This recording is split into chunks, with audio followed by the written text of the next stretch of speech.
Have you ever wondered what fake images have to do with medical imaging? Well, here we go. Well, welcome to today's show. It's a pleasure of mine to introduce Dr. Larry Hall, who is leading research innovation at the New Bellini College for Artificial Intelligence, Cybersecurity, and Computing at the University of South Florida in Tampa. Welcome to the show. Thank you. Happy to be Yes, here. we're excited to talk with you about your research today, which, amongst other things, is it's imaging and medical imaging and so forth. And these days, many of us are wondering, of course, about deepfakes. And so when we talk about deepfakes, what is your largest concern? The generation of them, the detection, trusting images per se? So I think generation is not so much a concern. I mean, they're there. People are generating not just fakes, but small movies even now with the different kinds of approaches that they can use. But yeah, recognizing them is, I think, an important thing. And they are not labeled. Uh, Social media is not willing to say anything about things being fake. So it's part of free speech. You can, have whatever you want, apparently. And they can be, I think, pretty straightforwardly uh, at this point still found because there's small things that are going to be not quite right, but they're small. So if you're inclined to believe what you see, well, then it looks really good. If you're skeptical like me, and you're like, I don't think that that's what happens. I saw a picture of a moose on a trail, and I had just seen a moose on a trail, and this moose was supposedly attacking, but they don't attack for no reason. And I looked at it and the moose's leg was not quite in the right position that it should be. So this was, fake moose attack. Okay, so at this point, you said it's still certainly possible to detect what a fake image is. Yes. But over the last years, I don't know, 5 to 10 years, were there breakthroughs where you, as a researcher, said, "Wow, that's a whole nother level now. Fake image is getting a lot better," and Yeah. maybe we're even surprised at the advance. Were there certain breakthroughs? Yeah. I Or think the fusion has been a big breakthrough. The GANs were what was used uh, initially, and GANs were really good for one image, but they weren't good for video. I mean, video, you could pretty much pick out some of the frames and say, this is a GAN. And you could say what the GAN was. But with diffusion, they that looks really good. And the early ones were kind of you'd see a smushed up cat face in the video, and movie people are really worried about being having these things produce actual movies with pictures of the actors that have existed and these kinds of things. It's not really quite there yet, but for vignettes of 5 or 6 minutes, you can probably get a really convincing little snapshot of a video, which would be hard to tell that it's different unless you really look at it frame by frame. When you'll see some, I think, differences frame by frame. I haven't really looked carefully at the diffusion kinds of things. For these diffusion-based models, the last 3, 4 years, are there key moments that sort of did it with having them advance to better and better in terms of generation, or is it just a scale thing? Well, I mean, yeah, there are key moments where people learn to really break down the problem so that they could get the diffusion done faster, break it into pieces, going backwards because you're basically noising up an image and getting noised image, saving noised images. And you ask for an image of a dog, and you take the noised image of the dog and go backwards. But you need to do that fairly quickly, and that has happened. Stable diffusion was really good. Dolly was really good, or is and really good. And they are using more modern kinds of things, and that's where it gets to be worrisome for filmmakers. I gave a talk at the Sarasota Film Festival, as a matter of fact, where they wanted to hear about what the threat was to them, and we showed some videos. You could see that they weren't there yet, but this was 2 3 years ago. I'm not sure. So the short videos that we saw, I think you would not be able to tell just sitting in an auditorium that they were fake. Now, okay. So one thing I'm curious about is how do you generate images? So I'll give you a specific example. So I use generative AI and I prompt this. I'm saying, give me an image of a living room where a cat sits on the top left shelf or something like that. right, right. How does it actually generate an image in sort of layperson's terms, if you like? So yeah, so now you have the prompt and the image kind of piece working together, right? The prompt is getting you to the beginning of, say, cat. All right, so you need a cat. All right, so you have a diffused image of a cat, and now you're going to build it back, and you have some randomness in there. So if you and I both ask for a cat, we'll get a slightly different cat. Okay. And so back comes the cat, and it's done by gradually getting rid of noise until you get to a cat, right? So you start with a noised cat image, and then you go backwards until you have a cat, and then you're asking for it to be put in a place. So you have to find something that has a shelf and a place, and then you generate that and put that out, and then you have the cat on it, and so on in pieces. So it's done in pieces, and the little pieces are all put together. And in fact, the first, each element is a set of pieces. And by now, it's safe to say almost whatever I prompt, like any word of the English literature, let's say English literature, living room or something. Yeah. It's safe to say there's a living room somewhere in there, has been fed in as You can, training data. Is right. that You can probably get that. I mean, if it's really esoteric, you may not be able to get it. Like you say, I want to see the locker room of the Tampa Bay Lightning. You might get a locker room, but it might not be a hockey locker room. I see? Okay. And if you ask for a hockey locker room, you probably will get one. Yeah, I see. Okay. What tools currently exist in terms of detection? Do we have anything that's bona fide? Yeah, well, so there's lots of people that have worked on detection, including my group, but this was a while ago, so that would be obsolete today because it's mostly on GANs. But uh, I was just looking there are a bunch of companies that are offering detection software, and it works to a reasonable degree. So I think it will get fooled sometimes. It'll have two things that'll happen. It'll get probably fairly rarely fooled. If it's a long video, I think it's not going to get fooled, but it'll get false positives, right? This is the same problem you have with AI generated text, or generated code. Was it done by the human or not? And, you get an opinion that says not, and then the human says, well, no, I did it, prove it. With images, I think you can say, well, nobody has this long hand, right? I saw a thing of Taylor Swift, and she just had this really long hand, and it was, clearly not her. It was also in a weird sort of tableau. So when you have a video, it's arguably a sequence of images, I suppose. Sequence of frames, yeah, of Frames. images, yeah. And every frame is generated essentially as if it was just a single fake image, and then you tie them together somehow. Is that what a Well, video is? I mean, I think that no. So the generator knows that there's frames that have to come together, and they have to be, you can't just have the cat sort of sitting here once and then immediately jumping. It has to be a gradual kind of piece. I think that was an original problem that sometimes things would, there were like mastodons. I remember in one of these videos, and the mastodons were taking these big giant jumps, right? And unlikely that a mastodon, I mean, who knows what they could do, but I don't think they could do that. So that was because I don't think they had down the moving of the mastodon itself.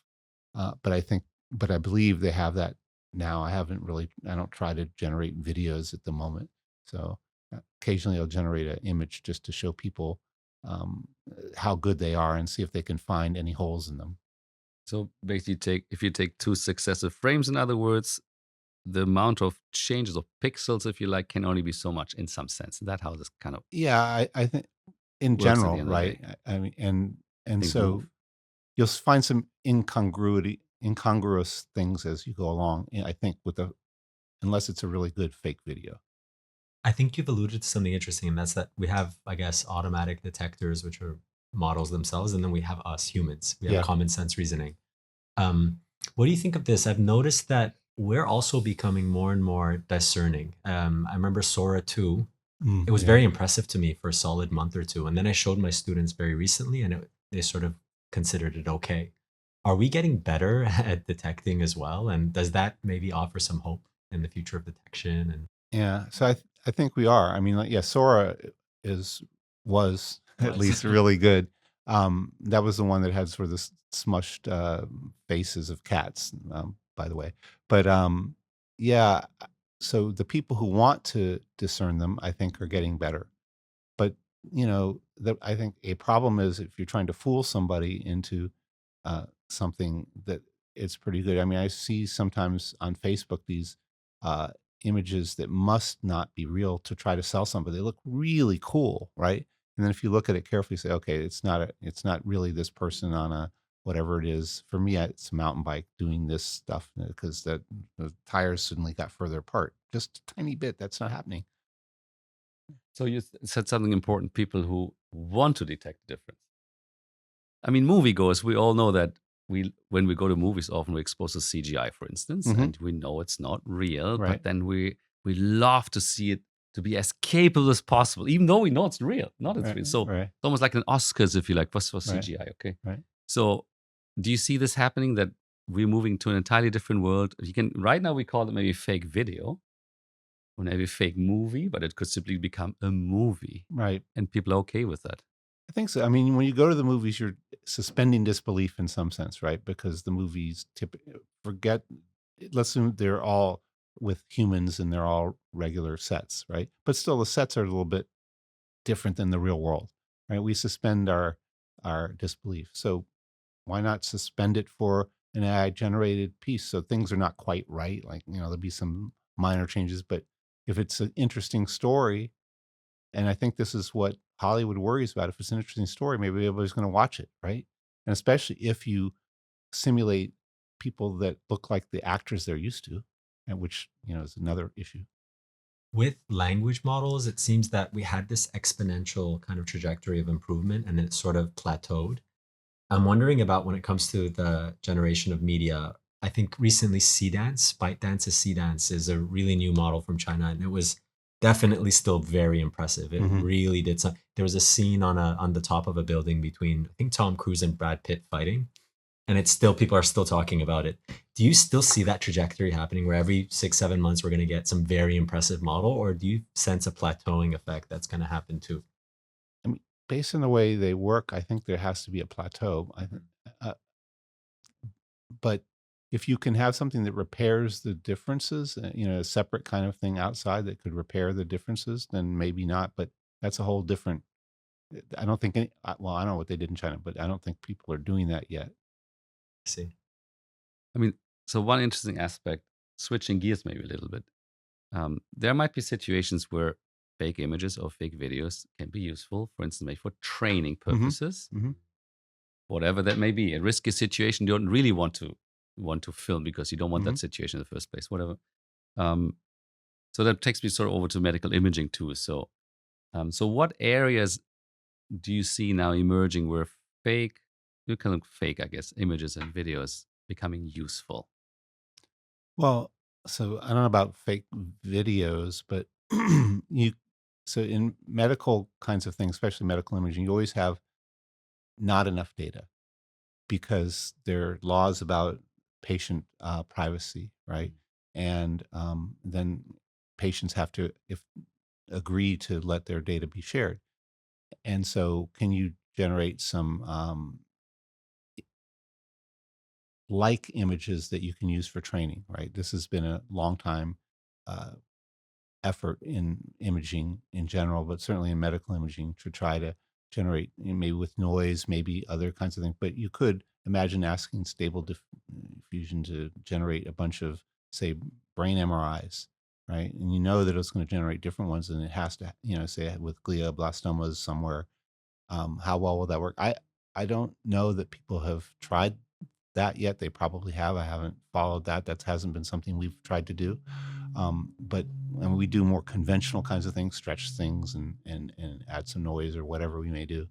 But there's potentially legitimate kind of thing that you would use it for um, to help you build better models. So when you have doctors either now or in the future who will um, diagnose cases with the assistance at the very least, say, of AI, and maybe I might even take over. So ethically, what's your take on that?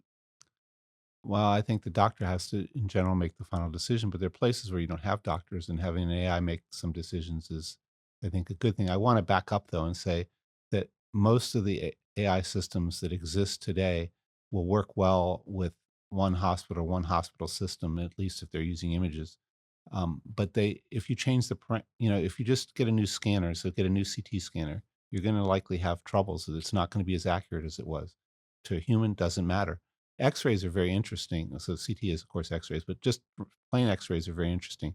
Doctors don't care if you flip the white and black, right? So bones not being white and be black and vice versa. They don't care. No chance for the AI to, if you've trained it in one set, to do anything with it in the other. I mean, they care in the sense that they may like one better than the other, but they can diagnose just fine. Wow. Do you really think that there would be no opportunity for them to generalize to the point that perturbations like that would really always stump them? Oh, I think it's possible, but it's not today, right? We don't know how to do that. In a, if you can have two models and then you can do it, but relatively small changes. Remember, when you're looking at disease, there's some fairly small things that you're looking at, and then you make small changes in the way you're capturing the image, and that can, to a human, it doesn't matter because they know there's a little shift, but the AI doesn't know there's a little shift. It doesn't know that things will change. Now, we may have to put that information in. That's the one thing that is one thing that we are very concerned with. So then, if I take a medical image, it's some sort of, I mean, it's a two-dimensional projection usually. So through the body, Yeah, and there's a three-dimensional body, right. and a two-dimensional You image get slices. get slices. So there's still something to be said about, I guess, the doctor's intuition about the patients, if you Yes. like. So based on experience of other patients and so on. Yes. So is AI at this point capable, or soon will be capable, to make sense of that three-dimensional structure and its complexities and being just a two-dimensional image? Well, At least failure it modes? can to some degree. I mean, we've built models on three-dimensional images of the brain, so that there are slices from MRIs, but we built it in 3D, and it can work pretty well. Although it still has the problem of, if you change the MR imager or you change the intensity of the MR, you go from 3 Tesla to 7 Tesla, which is much better, but has a little bit more noise, you're probably going to do worse. But that's a different orthogonal kind of thing. So I think we'll get there. But yeah, you can. I think that doctors can get some information potentially, but there's a problem um, with using the AI completely for diagnosis, because if it gives lots of false positives, which is maybe likely, that's certainly true in breast cancer, tends to give lots of false positives, and if you uh, miss one of those, it's really a true positive, then your doctor's going to be liable here. Better to turn it off, which is what happens in most cases, and just go with your own kind of flow, because there's a lot of liability there. Okay. What do you see as the ideal relationship between, let's say, AI tools or AI models, and let's say they really do improve on some of these aspects, with them and clinicians, that you think is actually helpful? So, I mean, that's an interesting question, because I have had a couple of medical students who are going into radiology who were working with me on projects, because the medical school had them doing this. So to get them to know about how AI would work, so they know both the good and the bad, right? And so I think there's that kind of piece to everything. I think that the physicians ought to know about what AI does and about the pluses and the minuses. It's being used a lot when people are being seen by the doctors, right? But you look at some of the what it will say. Somebody I know was in, and they got their report and it said they had amnesia. They weren't seen for amnesia; they were seen for like the flu. Um, The model had amnesia. but later it did say the reasonable things, but he's like, what? So then, when you look at students in medical school, they come from all, when I say walks of life, Yeah, all kinds of previous degrees, undergrad degrees. You cannot assume they're all scientists at heart. right. And then, given this development, how should we change, or what should we include in medical school education? Yeah. They need to have some AI facility for sure, because, uh, I mean, it's just, one of the things that they like to do in medicine is to do these uh, analysis of the literature for people, right? Structured reviews. Well, AI can do it for you, and it is doing it for people. And so, I mean, that's a small thing, but that it can give them that kind of information, right? If they have a case, it's very hard. I think they can ask it and get some things which they may not know, and it will. That part seems to be getting more reliable, right? So they should know that kind of thing. They should also know the limits, and know when a company comes to them to sell them a tool, that they need to know how accurate it is. How do they know how accurate it is?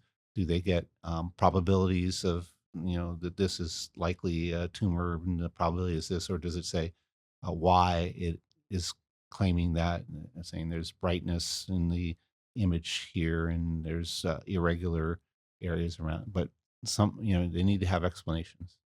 Okay. But And by relationship here, I also want to dig into like how it would look like in a workflow. Like, do you see it being decision support, attention direction? Where can it be used where it's like exactly, it's like the clinician makes the final decision, but their decision can be aided with some sort of help with the AI. How do you see that maybe being? I think it can suggest things to the physician, and that might be the most useful way, because then it's a suggestion, and say maybe you want to look at this. If you it should know what you're doing, so if you haven't looked at something, it might say you might want to look at Or this. like a flag. So like let's say you've made a diagnosis off of a report as a clinician, and then the AI's prediction seems very different than yours. It Yeah. can sort of flag your attention to say you might want to double check. Right. It could, right. It would have seen that and said, I think blah, blah is what you need to look at. Maybe you didn't think about the high blood pressure and the age or something like that. And they would go back and look. So, but the only problem with that is if it's constantly saying things that are not useful, it's going to get turned off. And then there's automation bias, and that's another problem, is that it might actually affect your decision, It could, and that may not be a good thing. right. Yeah. So, yeah, it's a bit of a, but again, you're thinking about it in a developed country, and in a country that doesn't have enough physicians, it's probably a lot better. Well, not probably, it's a lot better than nothing. Yeah. yeah, that's an interesting topic because self-diagnosis, I think most of us have tried it Sure. with generative AI. So you have some symptoms or you know a person who has, and we're talking about a generic generative AI, so ChatGPT, whatever. Nothing necessarily built Right. for this in particular. Right. Have you tried it first of all, and what did you think of it? If you tried? I don't know. I have not tried that. So, yeah, I guess I probably should have, because I just had the flu. I could have asked it how long the current flu is lasting, but no, I haven't tried that one. Yeah, I know people are doing that. I don't know how they're liking the outcomes. I have a friend at Emory, and she's an expert radiologist, Dr. Judy Gachoya, and something she said to me really stuck with me. And she said, I believe this term expertise, experts, it's going to change very soon, at least in the clinician sort of world. And I wonder if what your thoughts are on that. Is that what would make an expert clinician maybe 10 years from now with the advent of AI and all these techniques? Would that change, and how would that look like? I think they'll probably be integrated with AI so that they can get.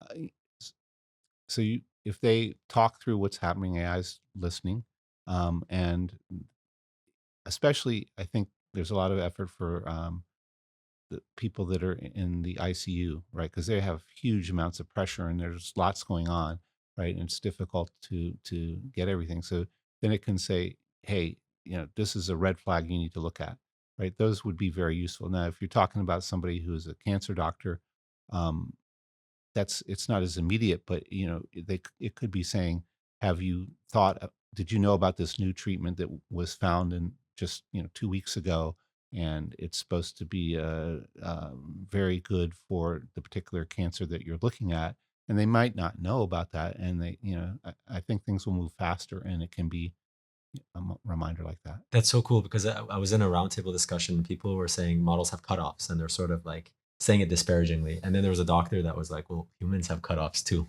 Humans also don't know something as of a certain time. And so Right. sometimes we need models to remind us of what's recent. Right. Yeah, and I don't know that they'll have it that recent, but they can. I mean, Models, you mean? the models. It depends on when they've just ingested everything and been retrained. But now they have RAGs, so they have these retrieval Right. mechanisms that They allow do. them to search the internet. That's right. Yeah, That's right. pretty cool. Yeah. Do you think AI can bring down the costs of Medicare? Of Medicare? Medical care, Oh, sorry. medical care. I mean, no, because I think that at least in the United States, not and maybe in Canada, it's driven by the fact that the doctors don't have much control over the cost. It's done by big conglomerates, and I don't think they're going to reduce their prices.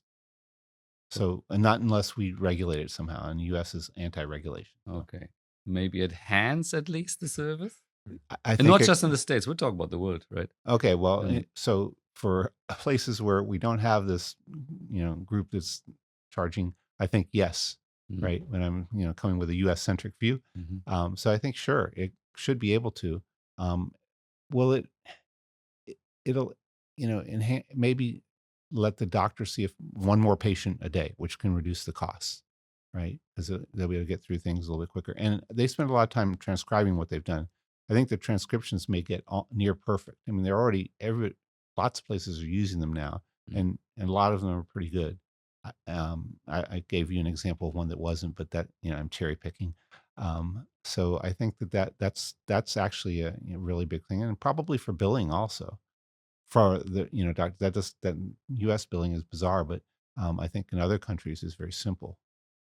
Have you been exposed to AI yourself in medical care You mean yourself? has somebody used There's an AI obvious when an I went? obvious tool, let's just say. Could be behind the scenes. Let's say something obvious. Um,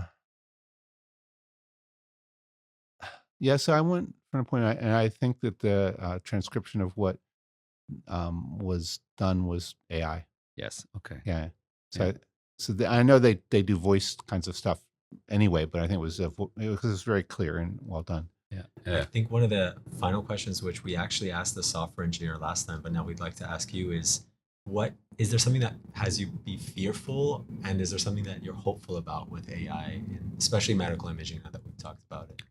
Yeah, well, with medical imaging, I'm hopeful that we solve the issue of being flexible so that it will work across hospitals, across patient groups. And I think that will get there, and I'm really hopeful about that. And I think that'll be really helpful. Then you would have this tool that will help the physicians, and especially help the in places that don't have great expertise. Like if you're in rural America and you have a cancer, right, and you have to drive hour to somewhere, if your local doctor can have the information to mostly help with that, that would be amazing, I think. Scary stuff. Well, I mean, I think people abusing AI, not in medicine, but abusing AI to fool, for narratives that are not that is a concern, and it's being done now, and I'm afraid it'll get worse. Yeah. I think about that a lot, and I think you made a good point about just wanting to believe, or really having that prior that has you be gullible. Where am thinking a little bit about is that, do you really think things have changed because of AI in terms of fooling people? Because before AI, I think people were also producing deep fakes in different ways. I mean, they call it cheap fakes now, but but do you think that really there's something revolutionary about AI through deep fakes now that we didn't have before I think it's evolutionary. It's just faster and easier. for anybody to do? Right. Versus like an expert that knows how to That's have a right. certain software That's for it. right. So more people can push a false narrative Oh, I see. I see. quicker. Yeah, that's true. Right. So maybe we just last question. I should Sure. close on something. A learning outcome, of course, for anyone who listens to this podcast. So how should someone go about when they come across what they may think is a fake image or not? And are there easy tools to use to figure out whether it's fake or not? Well, if you want to pay, I think there's some tools that Mm. will help you. But if you just want to see, you're looking on Facebook and you're looking at this going, that be real? I think the idea is to really examine whether the image or the video and see if it makes sense to you that every frame if the proportions are right. And if you're like skeptical, then I would say if no, it's not, because a real one you're probably not going to be skeptical. You may say, "Oh, well, I'm being over cautious." Just file that as not true until you see another place where it says the same thing. Okay. Do you know how that's profound? Because I've noticed that on X, what happens is that with every image, everybody just asks the famous "Grok, is this real?" And they've learned to trust that as if that's more trustworthy They at Grok, and it has this automated response system that will say if the image is real or not, and people really trust that scripturally. Is that at least progress, as in to go through that route, or is that actually more dangerous to use the model's sort of output on whether or not the image is real? Because it must have a tool that it refers to when it makes. Yeah, so it depends on the tool, right? I'm a little skeptical of Grok. Grok. If you have a really reliable tool that you've seen do things, tell you things that were not true, and they didn't show up in any other feed or didn't show up in the newspapers or as real, then you can say, okay, that one's pretty good. That's how I, would do, and that's what I actually do. I see, I don't think that's real. I don't think that's real. They said this person is doing that. I don't think that's real. Do I see it anywhere else in any other news feed? Nope. Okay, it was fake.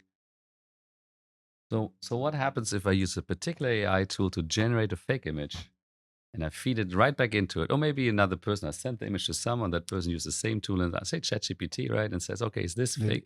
Is it a default setting? Almost like that the AI will tell me either, we'll say the truth, it was Yeah. created by AI, or I don't know.